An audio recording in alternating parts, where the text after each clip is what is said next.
Justin, are you a believer in the Beaver?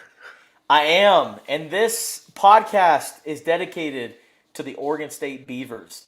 Big shout out to OSU representing the Pac-12 at the highest level, punching their ticket to the Elite Eight for the first time since 1982, but that season was vacated. So if you want to pull off the actually card, the last time the Beavers were in the Elite Eight was 1966 when Wayne Tinkle was 2 months old. Wow, that's awesome. Shout out to the Beavers. You know what else happened in 1968? You fixed your mic. Let's go ahead and get started. Yo, your fans just might turn into our fans. Be cool, it's just a part of this program. Spit your best 16 if you must. You not whack, you just sound whack rapping after us. For real. Death, taxes, and Justin forgetting to turn on his microphone. It's like clockwork, baby. It's like clockwork. And before we bring on our special guest from the Dunks and Discourse podcast, we will.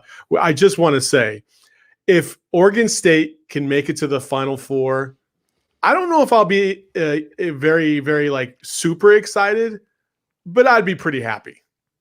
Oh, for sure. And it's my favorite story of the tournament so far, because this was a team voted to finish last in the Pac-12. Wayne Tinkle, you felt like he already hit his ceiling when he brought his son Trace in, and then he had the other Thompson twin on the team. They also had Kyler Kelly, and things were kind of good there for Oregon State for a minute, but you just felt like they were always going to be that, at best, middle of the pack. They might be able to squeeze into the NCAA tournament. But once all those guys left, I thought, okay, Oregon State has officially hit their ceiling. They're voted to finish last in the Pac-12. Wayne Tinkle is on the hot seat. And you think about all these things about Oregon State and where they were at the start of the season and where Wayne Tinkle was. And now, I think Oregon State should throw Wayne Tinkle a fat extension. Oh, absolutely. You throw all the cows you got in Corvallis at them. That's what you do, because that's all they have in Corvallis, by the way, is just cows. Just a bunch of farmland. You don't ever want to be stuck in Corvallis, Oregon, period. I promise you. I was stuck there. I was stuck there for, I would say, about 4 hours, and that was 4 hours too long. Yeah. Never again. Never again. Anyway, let's go ahead and get to our guy, Jabari Davis from the Dunks and Discourse podcast to talk all things NBA. Jabari, what's cracking, man? Hey, not much. I appreciate you guys having me today. Yeah, of course. Well, we got to start this off because I just feel like it's apropos that you should come on at a time when hold on, let me find this. Some big news just happened, and I'll just leave it like this. Here we go. Oh, Michael Irvin. Want more? We need more. Want more? Need more. Oh, it's the Brooklyn Nets signing LaMarcus Aldridge, hot off the wire. And I don't know what to think. Brooklyn seems like they're getting everybody right now. They even have the DPE for Spencer Dinwiddie, which still frees up significant cap space should they need to sign another buyout contract. They have flexibility on the roster. They have set themselves up for an NBA championship this year, and I don't know anybody else that's done it better. Yeah, I'm going to be honest with you. No. I'm not going to poo-poo it. I won't hate in any way. I look at the players that they're picking up, and it's like, on one hand, it's like, when I see people immediately poo-pooing it, I say, well, hold on. The biggest complaint that we had was that they didn't have enough depth. So at the very least, even if these guys aren't able to return to levels that we've seen them play in the past, which is unlikely, they've got guys that know how to play the game. They've got guys that have been through playoff battles. They've got guys that have been around. I don't necessarily expect Blake to have 17 a night, but if he can just give you any sort of punch, that's a good thing. I don't expect LaMarcus to look like the LaMarcus that was running things with Dame back in the day, but if he can just give you anything, that is a plus. The most important thing of this, Jabari, is the fact that the Brooklyn Nets have stopped 29 other teams in the league from getting Blake Griffin and LaMarcus Aldridge. I think that's the bigger takeaway. And they're going to continue to add pieces to take away from other teams that might be missing that one little piece, a la like the Phoenix Suns, who didn't make a move at the trade deadline. They're missing a big that could help down low. Who's that going to be? Man, the Brooklyn Nets at this rate are going to sign Gorgie Dang, and there ain't going to be anybody left. Yeah, sometimes the best move is the one you don't make, and sometimes it's the best move is the one that you block other people out with. So at the very least, I agree with you in that regard. But let me just ask this, and I know this is your show. Now I'm not here to ask you questions. No, you go ahead. We're all. But this is the other side. This is the other side of it. What if they're doing this specifically because they have the same concerns that I've expressed and that other people? It's not like this is groundbreaking, but the same concerns about KD's return. Whether not just like when it's going to be, but his overall and well-being moving forward. Because I'll be honest with you, all of this is nice, and yes, Harden, Harden and Kyrie have been great, like in his absence, and Harden in particular. But if KD's not there and isn't right in the postseason, I mean, you can stack all of this stuff up if you want. KD is the piece that matters for me.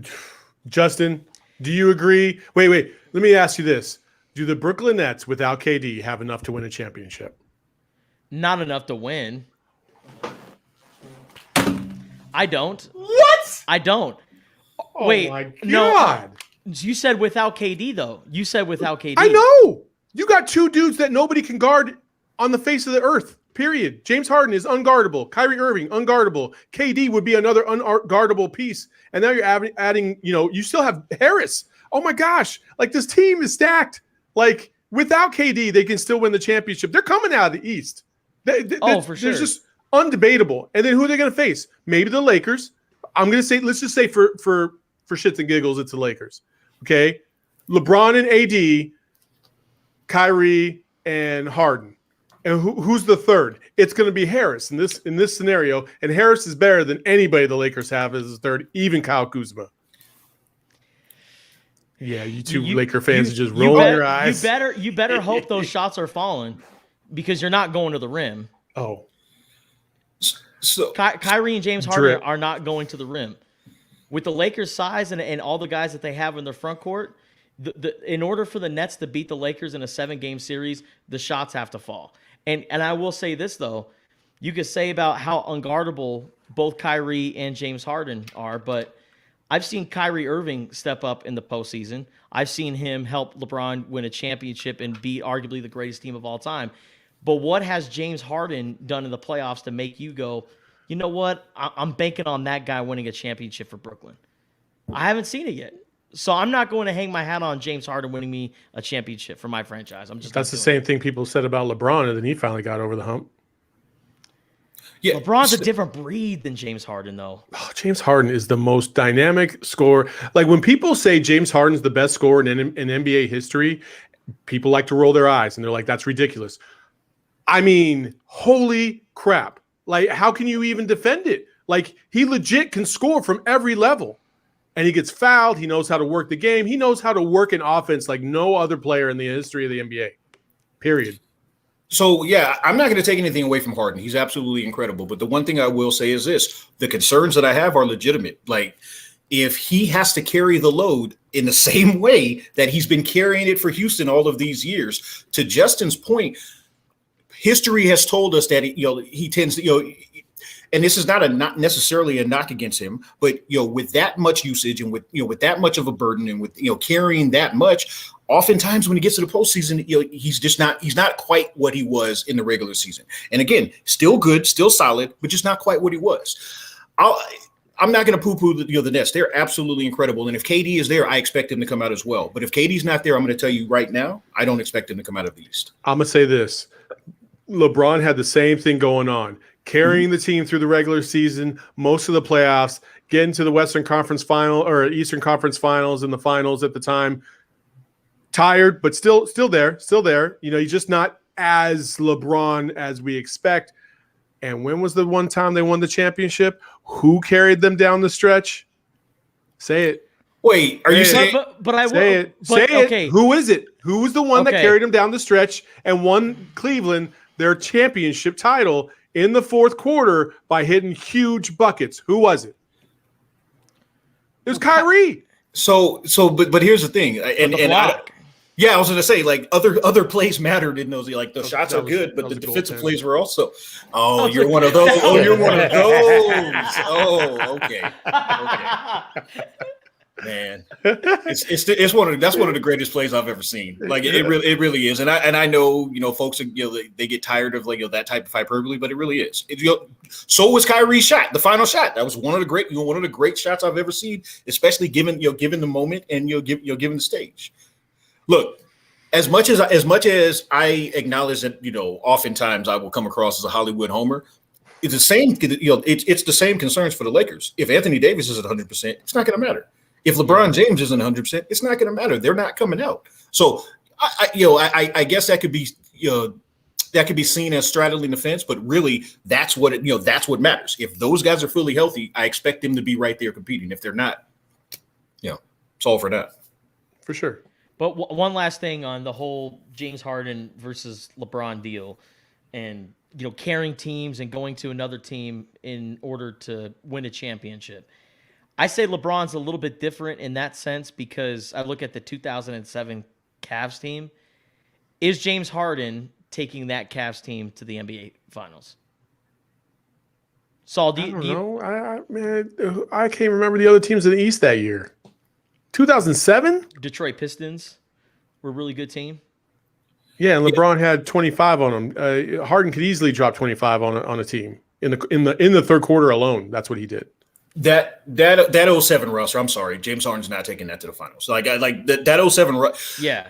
And this is, look, I actually acknowledge this. I was a LeBron hater back in the day, straight up. Like, a lot of people don't. At that time? A lot of people won't. They're like, "Oh no, I've always loved somebody." No. Shocker! A Lakers fan used to hate a player, and then they came to their team, and now they think they're the greatest player of all time. But this was prime. Okay, so if LeBron were on the Suns, you wouldn't have a little bit more love for him. The only thing I've ever said about LeBron is he's not better than Jordan.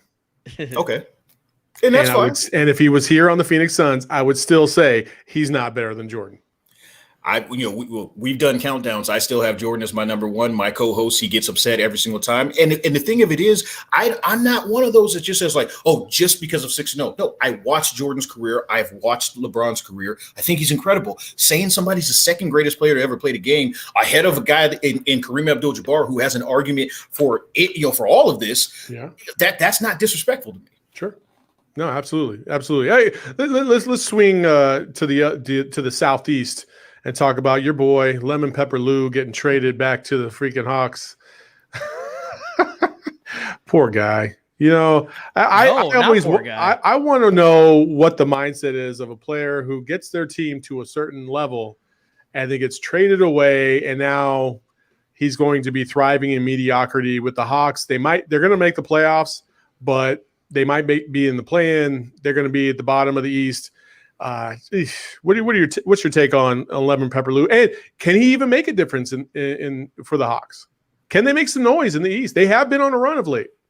If they're I didn't know if you were going to me or Justin. My fault. Always you, Jabari. I don't talk to Justin. Gotcha. I think it's a good pickup in the sense that he's at least another guy that can give consistent scoring off the bench. He hasn't been highly efficient over the last couple of years. So to be honest with you, that's probably why he was expendable. For this. From the Hawks perspective, it doesn't hurt. It certainly doesn't hurt. From the Clippers perspective, I understand it because let's be real. Even though I'm not as huge of a Rondo guy as seemingly suddenly everybody is, he's better than what they had. And that point guard rotation, simply going to the postseason as it stood, that wasn't going to work. But you saw Rondo do some significant things in the bubble for the Lakers on their championship run last year. I absolutely did. You don't think he can repeat that with the Clippers? So in spurts, I absolutely believe I believe he can because that's also what I witnessed. He had a good month of basketball. I'm grateful. But I maybe I'm hating a little bit. I see that too. So here's one for you. I'll also tell you that if that's the case. Maybe it's a matter because I'll tell you right now, if Lonzo had gone to the Clippers, I would have been straight up hating. And I'm a Lonzo guy and I defend him to no end. But here's the deal. he's at least better than what they had. So I take nothing away from what the Clippers did. What Lou provides, simply being being kind of a microwave guy, they don't necessarily need that. They needed more of what Rondo can bring in the postseason. So I actually like the deal for both teams. And he's a good voice in the locker room and a leader. He's won championships with the Boston Celtics and the Lakers, and he's had a significant role with both of those franchises in both their championship runs. Where you look at a team like the Clippers, there just seems to be no leadership. Mm-hmm. Well, that's why Rondo's there. I think that's why it's a perfect fit for them. Kawhi Leonard, he is that leader where he's going to go out and do everything by example. He's going to be one of your top players on the court, but this man isn't. He's not winning the locker room. He's not a voice. He's a very reserved, quiet person. Paul George, and we've seen him fail a lot of times in playoffs. That's why we always call him Playoff P. But I think now with adding a guy like Rondo, adding that voice in, I think this is a good move for the Clippers. I really do. And also, too, it's a great move for the beautiful employees at Magic City because every single night, Lemon Pepper Lou's going to come in, get his order of the wings, and enjoy himself. I'm not gonna lie. There's a little part of me that's like, man, maybe next time I'm in Atlanta, I'm gonna stop by and have some of these wings that everybody keeps talking about because I heard they're really good. Now I don't know if it's because of the aesthetic that comes along with it, but I think I'm gonna trust the public and say that those wings are smacking. I've been told I haven't been either, but I've been told by people that would know they're legit. So okay. I highly recommend it. I mean, wings and things, you know what I mean? So, hey, there you go. Hey, you know what? You need to hold on to that idea. That might be a thing. Wings and things. There we go. Wings and things. Open it up in Scottsdale. Nope.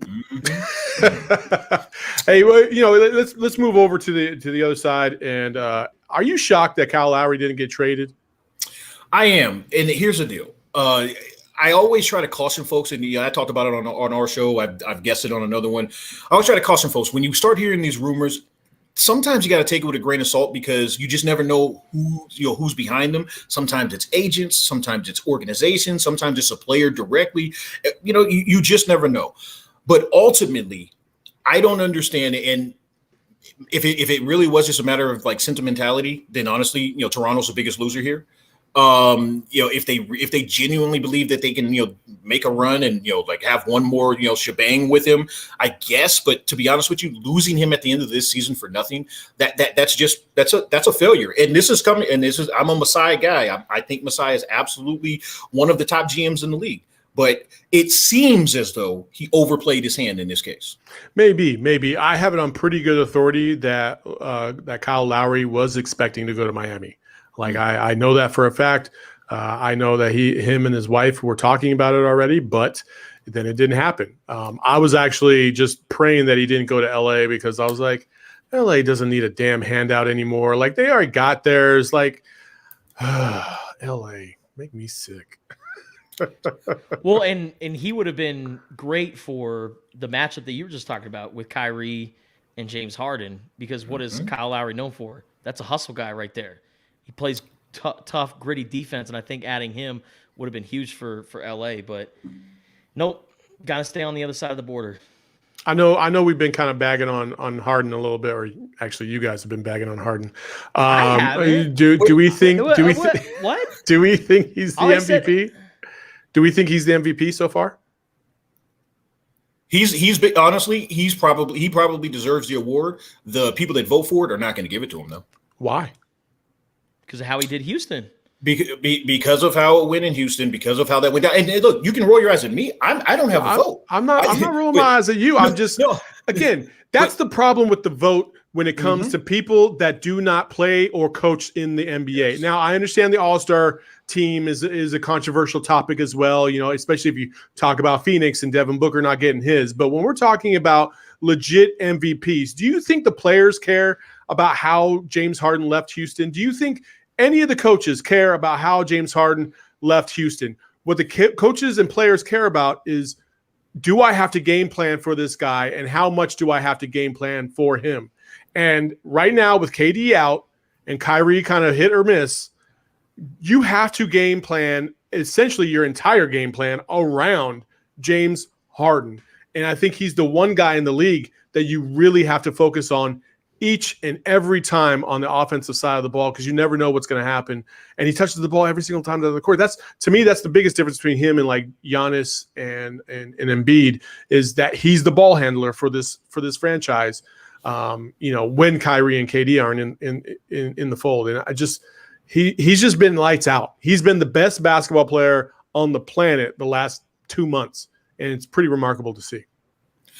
And all of that is 100% true. So here's the thing. Let me put the hat on. There are some players that do care about that. I can tell you some in that Houston Rockets organization definitely care about that, and it definitely means something to them. And there are coaches that that means something too. But by and large, to your point is sage, because the truth is, most people, it's like, hey, they saw it, they looked, they reacted to it. End of the day, it's like, oh, he's out here hooping now, so let's go. If he maintains this, I personally think he would deserve the MVP, especially if the Nets stay at the level that they're at. I don't think that's just my prediction that he won't get it, because the people that do make these decisions, they hold on to these things a little bit more. There's almost like a righteous indignance when it comes to things like this. Always in their feels about this. It's crazy. But then again, I could be wrong, and we'll see. Why hasn't Nikola Jokic gotten more love as an MVP candidate? I hear James Harden, I hear Embiid, but Nikola Jokic and the numbers that he's been putting up this year, I would almost say he would be a front runner if the Nuggets were a top 2 or 3 seed in the West right now. But they're not. That's the reason. So what's unfortunate about that? And that's the thing. What's unfortunate about that? And James Harden was winning the MVP when they were also a super mid Western Conference team. So I don't understand. I'll push back on that. I think Jokic is probably in the driver's seat, and this is why. Because the people that don't want to vote for James Harden will vote for him. Because I think, for one, the move that I'm sure you're going to discuss at some point, bringing in Aaron Gordon, I think that's going to propel them into that top 3, like in the West. And if they stay healthy and he continues to put up the numbers that he's been putting up and perform the way that he has, I actually think that's who's going to get the vote. Who do you think ends up being the top 4 teams in the West when we hit the playoffs? Give it to me. Give it to me. Jazz, Suns, Lakers, Nuggets. Not necessarily in that order, but I'm saying I think those are going to be the top 4 teams. Because right now that is the order, I do believe. I think the Clippers are in the 4th spot right now as we speak. Mm-hmm. But yeah, I mean that's. Oof. But let's be real. If the Lakers don't get healthy over these next couple of weeks, they're not going to be there. But at the end of the day, if they're healthy going in as a 6 or a 7 seed, I'd still pick them. As we speak, the Jazz are 1, Suns 2, Clippers 3, Lakers 4, Nuggets 5, and the Nuggets are only a game and a half behind the Lakers for that 4th spot. I will say this: I think this year in the Western Conference playoffs, it matters more than any other year where you're seated and where you're placed. I believe if the Suns get the 1 seed, I don't see them making the Western Conference Finals, because they would have to go through the Lakers or the Nuggets if everything stood pat, right? Mm-hmm. If they get the 2 seed, I like their chances against the Clippers or whoever is the 6th seed in the West. I do. And I think that's the best path for them. But the Jazz, Lakers, Nuggets, that's a brutal second round right there. I'll keep it a buck with you. I think I would pick the Suns in a series against pretty much anybody in the West outside of a healthy Lakers team, and if Denver's rolling. I'm not saying that I would pick Denver for sure. That would make me I would have to question it. I think the Suns are a better team than the Jazz. I think the Suns are a better team than the Clippers. I think the Suns are, even though I like what Portland did, unless they go on a magical run, I still absolutely pick the Suns over them. So look, this is rare for me to be able to say. Like, I haven't been able to say positive things about y'all Suns, in quite some time. So I'm legitimately happy. No, I totally agree. It's all about matchups, right? You were talking about the Lakers. I agree with the Lakers if they're healthy, for sure. Denver, I feel like, would have a lot of front court power to match up with the Suns, and it might be too much now that they have Aaron Gordon. I'm not sure, but that's how I kind of lean. It would be a fun series to see Jamal Murray versus Devin Booker going crazy, and the way DeAndre Ayton he's actually been very successful against the Joker in his career. So it would be fun to watch. I think it would go 6 or 7 games, but that's a tough one. And again, home court advantage. As you have all seen in the pandemic, things are starting to lighten up a little bit more and more and more. And here in Arizona, the governor has completely lifted the mask mandate, just like in Texas. And I wonder if that's going to bring in more and more fans here soon. And now we're talking about the home court advantage coming back. And I will say this, for a lot of players who haven't been in an arena in 2 years with 5,000, 10,000 people there, that could make a difference. You start to be like, oh man, I forgot what this felt like. You know what I mean? And this is the funny thing. Like I poo-pooed it when people, and honestly, it's because people were going too far. Like, saying like, oh, nothing matters in the bubble, but it does matter. It does matter when fans are in the building. Oh yeah. Players have come out and acknowledged it. And it's interesting. It'll really be interesting depending upon the state you play in, what that advantage might look like. In Los Angeles, I don't necessarily anticipate that, like happening anytime soon. So, and that's also why, if you're a Lakers fan or, a Lakers, or someone that's just following them, you probably don't care about, the seeding, just get healthy and get in there. But teams like the Suns, teams like the Jazz, teams, the Mavericks over there doing their little Spice Adams. So we're gonna have a sold out crowd. It's funny that you bring them up because I'm kind of on the fence, on them. I came into the year thinking like, yeah, they can, they can wreck some stuff. Luka wasn't in shape. KP wasn't there. They looked like they definitely missed the shooting. And it was bleak at first, but now all of a sudden they seem to be rolling. Are you guys believers in them? No. Not at all. I'm not. Yes, man, I'm gonna tell you like this. And I'm gonna be the first one. And it's not because DeAndre Ayton was drafted ahead of Luka and everybody in their beef and stuff like that. I feel like Luka is a stat stuffer and nothing more. Oh, yes. That's it. Last year's playoff run wasn't impressive at all. No. Okay. Like I wasn't feeling it. Like he's a great player. Great player. Will be an all-star probably every year of his career. But I just don't see how he's going to elevate an entire team the way a LeBron has or anything like that. He's got Kristaps Porzingis. He's had some weapons in his disposal, and they've been okay. They've been a little bit better than average. The Suns are 8-1 against Luka. Like, I don't know if you guys know that, but that's years of mediocrity and trash beating Luka every single year. Like, so I'm not a big Luka fan. I think he's a stat stuffer and nothing more. There's a lot of people that compare that would say that about Harden. And doubt this isn't me talking best. I'm just saying the comparison has been made, and that same exact criticism has been there. This is very true. But I've seen Harden do it for 10 plus years now. I've seen this dude do it for 2. Because he's only been in the league 2 years. Wait, okay. I'm just saying, like at the beginning of the year, he was like, meh. Like, there's nothing about Luka that excites me. There's nothing about Luka that I'm like, oh my gosh. Like, my man will make a behind the back pass and it'll go viral on the internet. I'm like, dude, Steph Curry's done that 10 times. What are you talking about? Like, get out of here with this mess. Kyrie Irving does that in his sleep. But we overhype this dude like he's the best thing since sliced bread. And I don't agree. I agree. I saw that last week when people were saying this might be the greatest pass ever, and I was like, guys, come on, like for real, you make it too easy. And I'm a Luka guy, but you make it too easy to like pull up Pete Maravich, pull up Magic Johnson, shut the hell up and get off my freaking Twitter. Pull up anybody that plays in the league right now. Yeah. Like Jason Williams, remember the behind the back, off the elbow, back over to the left? Like that's probably one of the greatest passes I've ever seen because I never thought anybody would ever try that. You know what I mean? But Luka, in a game, straight up behind the back. Chris Paul did that 5 times in one game last week. Shut the hell up. What I would do to have Twitter around during the early 2000s when people would be losing their minds. That era of the NBA, if Twitter was around then, First of all, Iverson would be respected more. Like I Oh, look, yes. well, I don't want to be the old man yelling at screaming at the clouds right now. But the disrespect, the level of disrespect for players of of that era, simply because the numbers do not look as as efficient and as great. It's mind blowing, absolutely mind blowing. All you have to do is just go look at the 2001 NBA Finals and just look at Game 1. Allen Iverson and what he did in that game. It's absurd.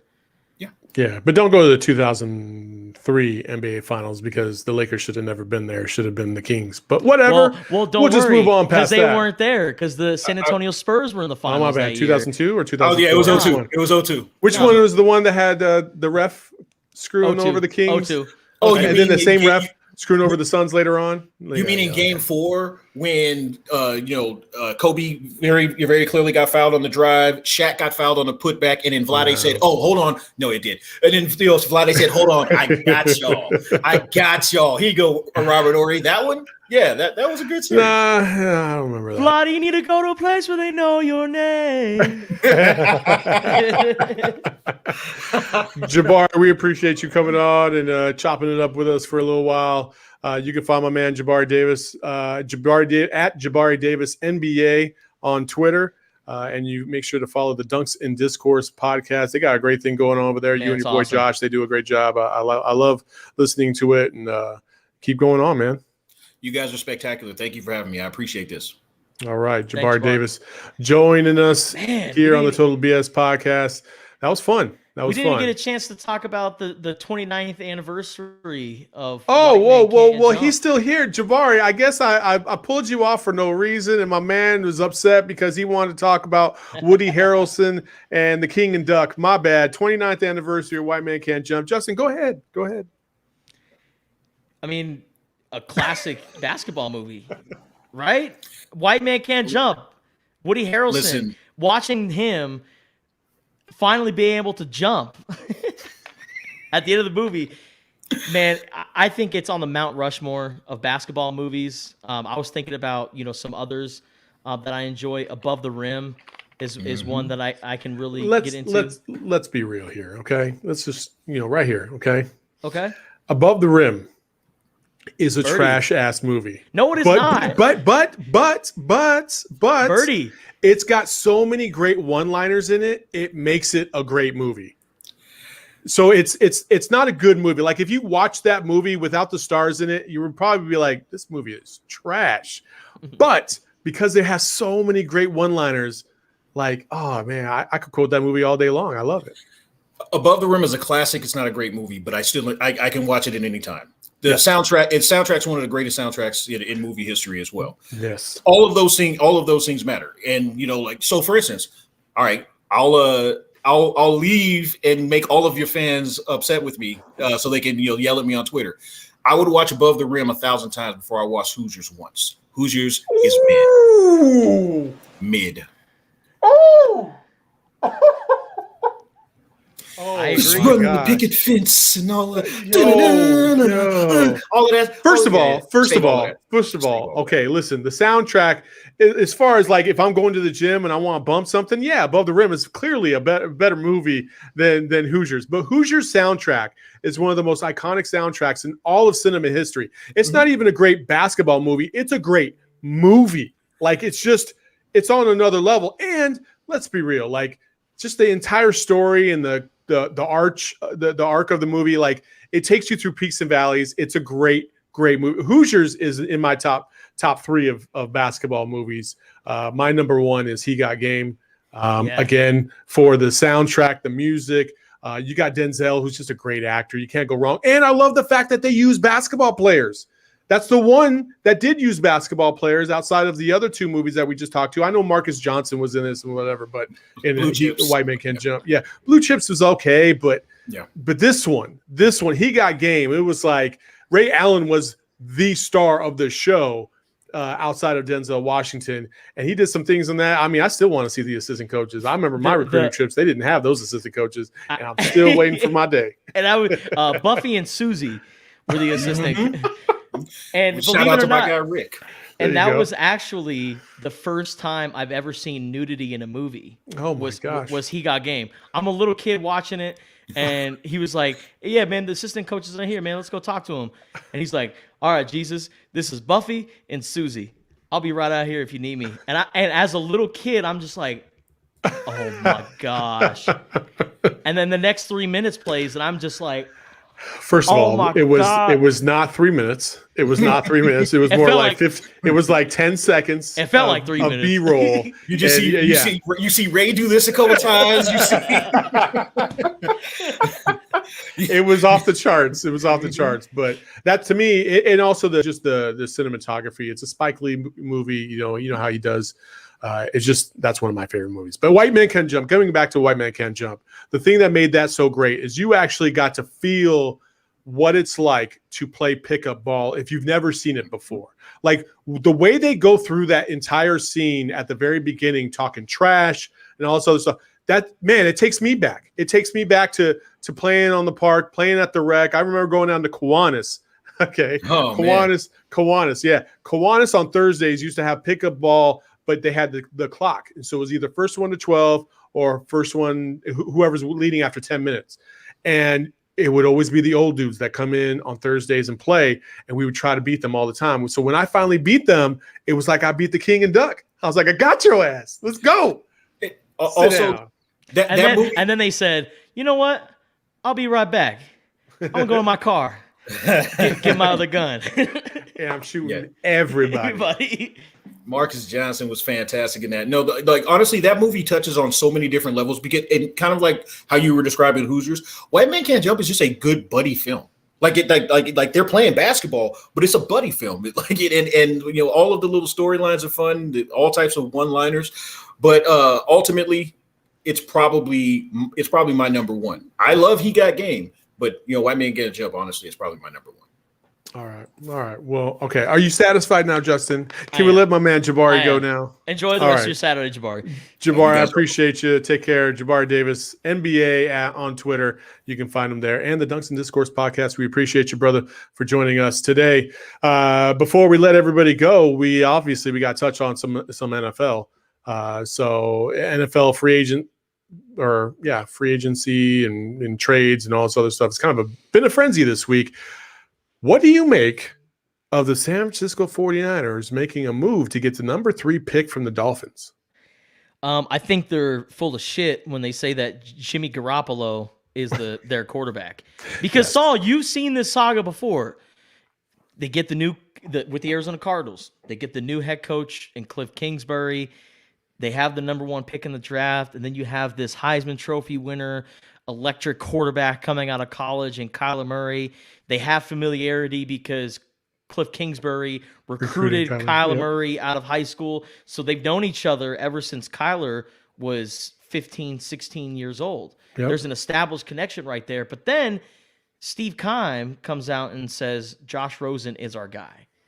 And did he say Josh Rosen is our guy or Josh Rosen is the guy? He says Josh Rosen is our guy. This is where the play on words starts to come in, and people start overanalyzing. What did he really mean by this? And blah blah blah. Like, you knew Josh Rosen was a dead man walking as soon as they got that number 1 pick, and the season was over, and Kyler Murray pretty much nixed his MLB deal. Like, you knew he was going to be a Cardinal. Like, there was just no debating that, and rightfully so. He was a much better player, and it's been proven over the last couple of years because Josh Rosen hasn't done anything since then. But to me, I feel like they're setting themselves up for Wilson if he drops to number 3. But I don't know. And now, if Wilson and Lawrence go 1 and 2, that would mean the Jets would take Wilson at number 2 or Lawrence, whoever the Jags don't take. Ooh, then it gets a little spicy there at number 3. But you have the pick of the litter to choose from. Like, I know, but none of those other quarterbacks really do it for me, though. But you have but number 3, you also have Justin Fields available as well. That's the other talk. I'm not a Justin Fields State. guy. I don't trust any Ohio State quarterbacks, to be honest. When's the last time Ohio State had a good quarterback come out of the draft? Joe Burrow, technically. He played at Ohio State. Move along. Move along. No, Move you're along. you're absolutely right. But I think with the 49ers trading up to get number 3, to me it just seems like they're trading up to get a quarterback. I mean, you don't trade up in the draft for that high of a pick unless you're getting a quarterback. No, yeah, absolutely. Totally agree with you. So I honestly, I just don't see it any other way. I think the 49ers, they have their sights set on either Zach Wilson or Justin Fields. And I think both quarterbacks are great. I'm a little concerned about Zach Wilson simply because of it's BYU. They didn't really play anybody last year. And then the one time that they finally scheduled somebody who was worthy enough going to Coastal Carolina, they lost on the road. But Zach Wilson was, for a little bit there, in the driver's seat for the Heisman Trophy. And then things kind of, fell off, and then Devontae Smith emerged as the Heisman Trophy winner, which really makes the Dolphins trading the picks, because they originally went from 3 to 12, and they traded back to 6. They went back to 6 after making some more trades. So I really think the Dolphins, what they pretty much said without saying anything, is that Tua Tagovailoa is our guy. And then with the number 6 pick, we're either going to bolster our defense or we're going to get a wide receiver that Tua can throw to, probably a guy he's familiar with, and either Devontae Smith, the Heisman Trophy winner, or Jalen Waddell. You're going to get 2 insanely talented Alabama wide receivers. And you look at the group of receivers that they've produced over the last couple of years. I mean, Alabama's turned into almost like a wide receiver factory.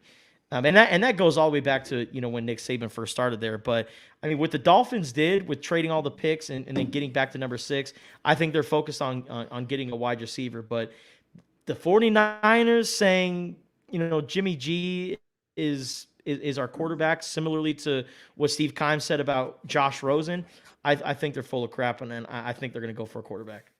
I totally agree with you. We're gonna have to look more into it as the weeks go by and find out what San Francisco really has up their sleeve. I feel like they have something up their sleeve, but nobody really knows. I assume it's going to be a quarterback, but we'll see. There's also been rumors out there that if this Deshaun Watson stuff blows by, maybe they use the number 3 pick as leverage to get Deshaun Watson over to the 49ers. So there's a lot of things still at play here. A lot of stuff left to clean up. But the NFL is never quiet. There's always something going on, much like the NBA. Speaking of investigative stuff, you have quite the interesting story to share. So why don't you go ahead? So I wanted to create this segment called Investigative Reporting, but I couldn't think of a catchy title for it, something that you and I need to do, or maybe our listeners. Feel free to shoot us a DM if you want to provide us a title of this segment. But, us being journalists, Saul, sometimes you just got to do some investigative reporting. Sure. And on Twitter, a man by the name of Jensen Karp, who is a screenwriter. I also think he's a comedian. Mm-hmm. I just know him, which was later revealed. He's the guy that's married to Topanga from Boy Meets World. Topanga from Boy Meets World, that was everyone's first childhood crush. That was my first crush growing up. I watched Boy Meets World simply for Topanga. Well, anyways, this guy Jensen Karp is married to Topanga. He posts on Twitter a box of Cinnamon Toast Crunch that he bought. But then there's 2 little shrimp tails in the mix. Just 2 tails. And it's obviously shrimp tails. You can clearly tell that somebody was eating shrimp and dropped it in the mix, or General Mills is also pumping out shrimp that I didn't know that they had. I didn't know that. I thought that they were just a cereal company, but he posted the shrimp tails on Twitter, said, "Hey, Cinnamon Toast Crunch, what's the deal?" Well, General Mills got back to him and said, "Those aren't shrimp tails. Those are just cinnamon sugar, just molded, and it looks like shrimp tails." Sure. But it's clearly shrimp tails.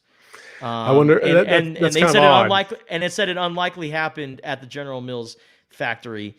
But we got to figure out what's going on with shrimp tails and cereal. So that's the big thing that's kind of taken over Twitter over the last week. I feel like you just want to use that as an excuse to find out what's going on with Topanga. But see, nobody even knew about Topanga being. But you do now, Justin, don't you? Oh yeah, for sure. There you but go. then, I feel like Billy Mays serving OxyClean. But wait, there's more. There's more. Apparently, this guy is a complete jerk, and he's known for ripping people's ideas and claiming them as his own, because he's a writer, comedian, so he takes a lot of content, makes it as his own. That's called plagiarism where I come from. And you know what? Ever since then, I'm like, you know what, Jensen Carb, you called out Cinnamon Toast Crunch and General Mills, but this shit backfired on you. Carlos Mencia had that issue with Joe Rogan, and Joe Rogan called him out on that, talking about how he was stealing other comedians' stuff. So that's interesting. It's interesting that you found that out. Nice job, Justin, on finding out, getting the scoop, if you will, on the serial story. And so before we go, and you mentioned Topanga, and you know, a lot of us watched Boy Meets World back in the day. What are you watching on TV now? So I'm watching Snowfall on Hulu. It's a FX show. It's about the crack epidemic in Los Angeles during the early to mid 1980s. It is just so interesting and fascinating. You watch the show, it kind of gets slow, but then the more you get into it, I mean, it gets real. I just watched an episode last night where Franklin, the main character, was in prison, and he's actually in jail. He's in LA County jail, and he sees a couple of guys that he ran with who are in jail, but they're not friends anymore, and there's a beef between the two. Franklin sees the other guy and is like, oh, crap. And then they're all cool, they're friendly, they're buddies. The guy's introducing him to his other jail guys, and you think everything is cool, right? And then it cuts to when everybody is asleep, and those guys went over to him mid-sleep, grabbed him by his head, put a sock in his mouth so he can't scream, and they just jumped him for something that happened before they got in jail. Yeah, I mean, that show is just so great. I highly recommend that you watch it. And also another show that I actually just finished, I think you can actually relate to this, Saul. Last Chance U, the newest season, is a basketball season. So you're getting to see junior college basketball and what it's really like at Eastern LA College. And it's also interesting as well because it takes you through all these players' stories. And, you know, junior college prospects, a lot of them come from different backgrounds, and a lot of them have different reasons why they ended up at the junior college level. And then at the end, it gets into COVID-19 and how it affected college basketball in March. And I think with you, Saul, you know, because you're a JUCO product as well, right? I am. Yeah, South Mountain Community College back in the day. You play college ball, so you know all about it. Yeah. It was. I watched the first 2 episodes. I was really loving it. And first and foremost, you know, like a lot of those kids in that situation, they had other offers, and either academically or because of logistics or family issues or whatever, they had to cancel those offers. And they went the JUCO route to try and make a better life for themselves. So it is a fascinating doc, and I would highly recommend that. What I'm watching is right now, I've actually just kind of recycled the old Big Bang Theory. I also did watch the Blockbuster documentary about the very last Blockbuster that exists out in Oregon, in Bend, Oregon, if you haven't been out there. And so that's been fun to watch. And that's probably it. Oh, also Always Be My Maybe. If you haven't seen it on Netflix, hilarious. And with the whole, Asian hate crime stuff going around the country, we need to stop Asian hate crimes, and you need to stop the Asian hate because it's stupid and it's ridiculous. The 2 stars of that show are of Asian descent, and it's a phenomenally funny movie. It's just very well done. Keanu Reeves makes a guest appearance in that as well. Good stuff as always. So Justin, tell the people where they can find us. Total BS Podcast, another episode is in the books. I can't thank Jabari Davis enough for joining this episode of the podcast from Dunks and Discourse, talking all things NBA. Make sure you check out their podcast because they do some great things. But for Total BS Podcast, we're in season 2 right now, so we're going to get better guests. Well, I mean, nobody gets better than Jabari Davis. Let's be real here. Jabari's the real deal.